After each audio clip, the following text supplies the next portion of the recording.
நான் காலையில் 4:30 5 மணிக்கு எழுந்திரிச்சாலும் காலையில் காஃபி குடிக்கிற டைம் அந்த 5 நிமிஷம் வந்துட்டு 7 மணிக்கு மேலே தான் கிடைக்குது. நல்லா டைம் ஆயிடுச்சுன்னா அப்படியே காஃபியை ஸ்கிப் பண்ணுற ஆள் தான், தோணுச்சுன்னா குடிக்கிற ஆள். பட் இப்போலாம் வந்துட்டு காஃபி வயிற்றுக்குள்ளே போனால் தான் அடுத்த வேலை பார்க்க முடியுதுங்கிற மாதிரி ஆயிடுது. காலையில் எந்திக்கிறதுனாலவோ என்னமோ தெரியலை. காலையில் ஸ்நாக்ஸுக்கு பாசிப்பயிறு சுண்டலும், மத்தியானம் ஸ்நாக்ஸுக்கு வந்துட்டு கருப்பட்டி கோதுமை போட்டு பணியாரம் பண்ணியிருந்தேன். அண்ட் லஞ்சுக்கு வந்து மீல் மேக்கர் சாதமும் சீனிக்கிழங்கு பொரியலும் வச்சுருந்தேன். இதெல்லாம் பேக் பண்ணுறதுக்குள்ள மேடம் எந்திரிச்சு வந்துட்டாங்க. ஒரு இது என்னது?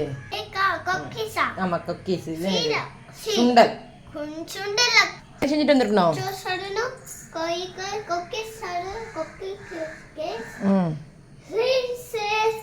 எல்லாம் என்ன செஞ்சுட்டு வந்துருக்கணும். இது ஏன் சாப்பிடல? ஏன் சாப்பிடாம இருந்த? காலையில நீ என்கிட்ட என்ன சொன்ன? சாப்பிட்டு வந்துருவேன்னு சொன்ன. ஏன் சாப்பிடல? நீ சாப்பிடாம வந்தா என்ன விழும்? ஸ்மெல் கறக்கிற கேப்புக்குள்ள மேடம்க்கு வந்து பசி தாங்க முடியல. காலையில் வச்சுருந்து அந்த ரைஸே எடுத்து சாப்பிட ஆரம்பிச்சிட்டா.